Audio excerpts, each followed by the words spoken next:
మీకంతా కూడా గోచారరీత్యా గ్రహాల యొక్క స్థితిగతి కలయిక వాటి గమనము వాటి ప్రభావం అంతా కూడా మేషాది ద్వాదశ రాశుల వాళ్ళకి గోచార చక్ర ప్రకారంగా అంతా కూడా విశ్లేషణ చేయడం జరుగుతుంది.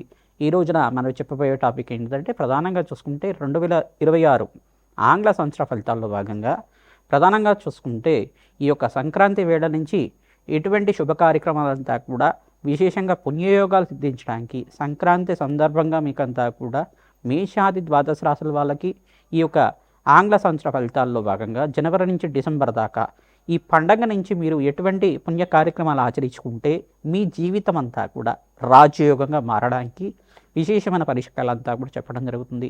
గోచారిత్య గ్రహస్థితి అంతా కూడా చూసుకుంటే మీనరాశిలో శనీశ్వరి సంచారం జరుగుతుంది. ప్రధానంగా రాహువు యొక్క సంచారం అంతా కూడా కుంభరాశిలో సంచారం ఏప్రిల్ 14 తర్వాత వక్రగతి సంచారం జరుగుతుంది.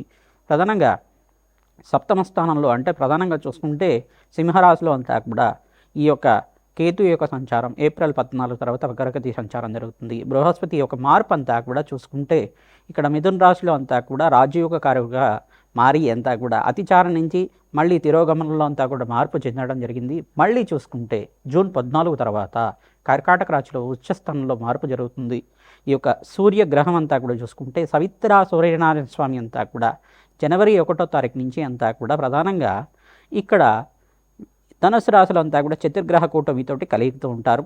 తర్వాత చతుర్గ్రహ కూటమిలో అంతా కూడా సూర్య భగవానుడు ధనుసు రాశిలో అంగారకుడు బుధుడు శుక్రుడి కలియుకతోటి చతుర్గ్రహ కూటమిలో అంతా కూడా సంభవం జరుగుతుంది. ప్రధానంగా జనవరి 15వ తారీఖు తర్వాత మార్పు అనేది జరుగుతుంది. ఉత్తరాయణ పుణ్యకాలం అంతా కూడా మొదలవుతుంది. ఉత్తరాయణము అంటే ప్రధానంగా ఉత్తరాయణం అని చెప్పేసి అంటే ఆయనము అని చెప్పేసి అంటే గమనం అని చెప్పేసి సూర్యుడు యొక్క గమనం అని చెప్పేసి మార్గము పయనము అని చెప్పేసి చెప్పడం జరుగుతుంది. ఉత్తరాయణ పుణ్యకాలం అనేది సూర్యుడు యొక్క గమనాన్నంతా కూడా నిర్దేశిస్తూ ఉంటుంది. ప్రధానంగా చూసుకుంటే ఉత్తరాయణ పుణ్యకాలంలో అంతా కూడా ప్రధానంగా 6 నెలల వరకు ఉంటుంది. తర్వాత 6 నెలల తర్వాత దక్షిణాయన పుణ్యకాలం వస్తుంది. ప్రధానంగా చూసుకుంటే ఈ కాలాన్నంతా కూడా ఉత్తరాయణ పుణ్యకాలంలో మకర రాశిలో ప్రవేశం చేసిన తర్వాత ఈ యొక్క మకర రాశిలో అంతా కూడా ప్రవేశం చేస్తుంటారు సూర్యనారాయణ స్వామి అంతా కూడా 15వ తారీఖు రోజున జనవరి 15వ తారీఖు రోజున. ఈ యొక్క అదే సమయంలో మకర సంక్రాంతి అంతా కూడా మనకంతా కూడా పండగ చేసుకోవడం జరుగుతుంది. 15, 16, 17 తారీఖులో అంతా కూడా భోగి మళ్ళీ 14, 15, 16 ఆ తారీఖులో అంతా కూడా జరుగుతూ ఉంటుంది. ప్రధానంగా చూసుకుంటే భోగి సంక్రాంతి కనుమ అనేది పండుగ చేసుకుంటుంటారు జనవరిలో అంతా కూడా. ప్రధానంగా చూసుకోవడం వల్ల ఈ యొక్క సంక్రాంతి వేళల్లో అంతా కూడా పాడి పంట అంతా కూడా పంటలు బాగా పండడం ప్రధానంగా రైతులకంతా కూడా విశేషంగా ధనధాన్యాది సమృద్ధి కలగడం ధాన్యలక్ష్మి అనుగ్రహం అంతా కూడా లభిస్తూ ఉంటుంది.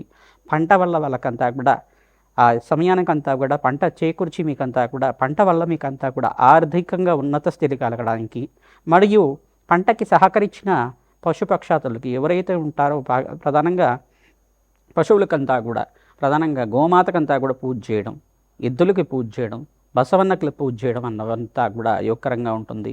భోగి రోజున భోగభాగ్యాలు లభిస్తూ ఉంటాయి. సంక్రాంతి రోజున అంతా కూడా ఈ యొక్క గొబ్బెమ్మలతో ముగ్గులంతా కూడా వేసుకొని ఆహ్లాదకరంగా బంధుమిత్రులంతా కూడా ఆనందంగా జీవితం జీవించడం వల్ల అన్యోన్యమైన ఆరోగ్యమైన జీవితము అష్టైశ్వర ప్రాప్తి కలుగుతుంది. ఇంట్లో ఆనందమైన జీవితం కళలందరూ కూడా నెరవేరడానికి ఆస్కారం ఉంటుంది. అష్టైశ్వర ప్రాప్తి కలగడానికి కులదేవత ఆరాధన ఆ రోజున చేస్తూ ఉంటారు. సంక్రాంతి వేళల్లో ప్రధానంగా కులదేవత ఆరాధన విశేషంగా ఉంటుంది. మరియు పితృదేవత ఆరాధన కూడా పెద్దల పండగ అని చెప్పేసి అంటారు. ఎవరైతే పితృదేవత ఆరాధన ఈ యొక్క సంక్రాంతి వేళల్లో అంతా కూడా చేస్తుంటారో శాశ్వతంగా బ్రహ్మలోక ప్రాప్తి కలుగుతుందట. తిలతర్పణాలు చేయడం వల్ల రాజయోగం తీస్తుంది. ధనధాన్యాది సమృద్ధి కలుగుతుంది. పితృదేవతలకు ప్రీతికరమైన పదార్థాలన్నీ కూడా పిండి పదార్థాలన్నీ కూడా పితృదేవతలకు ప్రీతికరంగా కులదేవతకు ప్రీతికరంగా నివేదన చేసి వీరంతా కూడా గృహంలో ఉండే సభ్యులంతా కూడా భుజించడం వల్ల అష్టైశ్వర ప్రాప్తి కలుగుతుంది. అన్నదానం చేయడం వల్ల విశేషంగా ఎవరైతే కనుక బ్రాహ్మణత్వం ప్రీతికరంగా మీరంతా కూడా స్వయంపాక దానం ఇచ్చుకోవడం సాహిత్యం అని చెప్పేసి అంటూ ఉంటారు. స్వయంపాక దానం ఇచ్చుకోవడం అనేది పొత్తర్లు అని చెప్పేసి ఉంటారు. ఈ యొక్క దానం అంతా కూడా చేయడం వల్ల వస్త్రదానం చేయడం వల్ల కీర్తి ప్రతిష్టలు పెరగడానికి ఆస్కారం ఉంటుంది. సంఘంలో గౌరవం పెరగడానికి ఆస్కారం ఉంటుంది. సంక్రాంతి వేళల్లో అంతా కూడా ఈ యొక్క పట్టణంలో కన్నా ప్రధానంగా పల్లెల్లో అంతా కూడా ఆహ్లాదకరంగా ఆనందంగా ఉండడానికి ఆస్కారం ఉంటుంది. ఎక్కువ ఈ యొక్క పట్టణాల్లో కూడా బంధువుల యొక్క సహాయ సహకారాలతోటి బంధువుల యొక్క ఆహ్లాదకరంగా ఆనందంగా ఉండడానికి అందరూ కూడా చేకూర్చి మంచి గీతాల నృత్యాలు చేసుకుంటూ ఈ పండగనంతా కూడా అట్టహాసంగా అంతా కూడా మంచిగా ఆనందంగా ఉత్సవాలన్నీ కూడా చేయడానికి ఆస్కారం ఉంటుంది. ప్రధానంగా చూసుకుంటే సంక్రాంతి అనేది తెలుగు రాష్ట్రాలంతా కూడా చాలా పెద్ద పండగ, పెద్దల యొక్క పండగ అంటారు, పెద్ద పండగ అంటారు దీన్నంతా కూడా. సంక్రాంతి వచ్చిన వీళ్ళంతా కూడా అన్నీ కలిసి వస్తాయి, రాజయోగాలు వస్తాయి మనకంతా కూడా అని భావిస్తూ ఉంటారు. మహాలక్ష్మి అనుగ్రహం అంతా కూడా శీఘ్రంగా కలగడానికి ఆస్కారం ఉంటుంది. గోదా కళ్యాణం అంతా కూడా పండగ వేళల్లో అంతా కూడా చేస్తూ ఉంటారు, భోగి సమయంలో అంతా కూడా చేస్తూ ఉంటారు. గోదాదేవి కళ్యాణం అంతా కూడా చేయడం, రంగనాథ స్వామి అనుగ్రహం అంతా కూడా లభిస్తూ ఉంటుంది, శ్రీకృష్ణ పరమాత్మ అనుగ్రహం అంతా కూడా లభిస్తూ ఉంటుంది. తద్వారా ఎవరైతే ఈ యొక్క కళ్యాణంలో అంతా కూడా పాల్గొంటూ ఉంటారో అష్టైశ్వర్య ప్రాప్తి కలగడానికి ఆస్కారం ఉంటుంది. గోదా కళ్యాణంలో కూడా విశేషమైన పుణ్యయోగం రావడానికి ఆస్కారం ఉంటుంది, అష్టైశ్వర్య ప్రాప్తి కలగడానికి ఆస్కారం ఉంటుంది. ప్రతినిత్యం కూడా ఈ యొక్క అమ్మవారి ఆరాధన ఖడ్గమాల స్తోత్రంతో కుంకుమార్చన చేసుకోవడం, ఈ యొక్క యజ్ఞ హోమాది క్రతువుల్లో అంతా కూడా పాల్గొనడం వల్ల విశేషమైన పుణ్యయోగం వస్తుంది. దేవాలయ ప్రాంగణంలో ఉత్తరాయణ పుణ్యకాలంలో అంతా కూడా దేవతలకి శక్తి కలిగే విధంగా విశేషమైన యజ్ఞాత క్రతులంతా కూడా చేస్తూ ఉంటారు. రాజశ్యామల యజ్ఞాత క్రతులు కానీ, విశేషమైన చండీ హోమాది కార్యక్రమాలు కానీ, కులదేవత ఆరాధన కానీ, విశేషంగా ఎవరైతే యజ్ఞ హోమాది క్రతులంతా కూడా చేస్తూ ఉంటారో విశేషమైన పుణ్యయోగం సిద్ధించడానికి ఆస్కారం ఉంటుంది. అత్యంత శుభమైన కాలంగా ఉత్తరాయణ పుణ్యకాలం అంతా కూడా అత్యంత శుభకాలంగా ఉంటుంది. సంక్రాంతి అంతా కూడా పుణ్య కార్యక్రమాలు ఆచరించుకోవడానికి, దాన ధర్మాలు చేసుకోవడానికి అత్యంత శుభమైన ఫలితంగా ఎవరైతే దానాది కార్యక్రమాలు చేసుకుంటూ ఉంటారో 3 రెట్లు 3,000 కోట్ల రెట్లు ఫలితం అంతా కూడా పొందడానికి ఆస్కారం ఉంటుంది. ప్రతినిత్యం కూడా అమ్మవారి ఆరాధన, కులదేవత ఆరాధన, పితృదేవత ఆరాధన మర్చిపోకుండా చేస్తూ ఉండండి. తద్వారా అష్టైశ్వర్య ప్రాప్తి కలుగుతుంది, రాజయోగం సిద్ధిస్తుంది. వృశ్చిక రాశి జాతకులకి 2026 ఆంగ్ల సంవత్సర ఫలితాల్లో భాగంగా విశేషంగా మీకంతా కూడా ధనధాన్యాది సమృద్ధి కలగడానికి ఏ మాసంలో రాజయోగం వస్తుంది, ఆర్థికంగా ఉన్నతస్థితి కలగడానికి మహాలక్ష్మి అనుగ్రహం ఏ రకంగా అంటే మీకు యోగకరంగా ఉంటుంది. మీకంతా కూడా ప్రధానంగా మీకంతా కూడా రాజయోగం సిద్ధించడానికి ఆస్కారం ఉంటుంది. ప్రధానంగా ఈ మాసాల్లో అంతా కూడా అత్యంత యోగకరంగా ఉంటాయి. ఫిబ్రవరి 18 తర్వాత ఇక్కడ ప్రధానంగా అంగారకుడు ఉచ్చస్థానంలో మార్పు 40 రోజుల దాకా ఉంటుంది. మరియు మకర రాశిలో ప్రవేశం చేసిన సూర్యభగవానుడు అంతా కూడా రాజయోగ కారణంగా మీకంతా కూడా మారబోతున్నాడు. ప్రధానంగా చూసుకుంటే సూర్యభగవానుడు మే 15వ తారీఖు తర్వాత ఉచ్చస్థానంలో మార్పు యోగకరంగా మారుతుంది.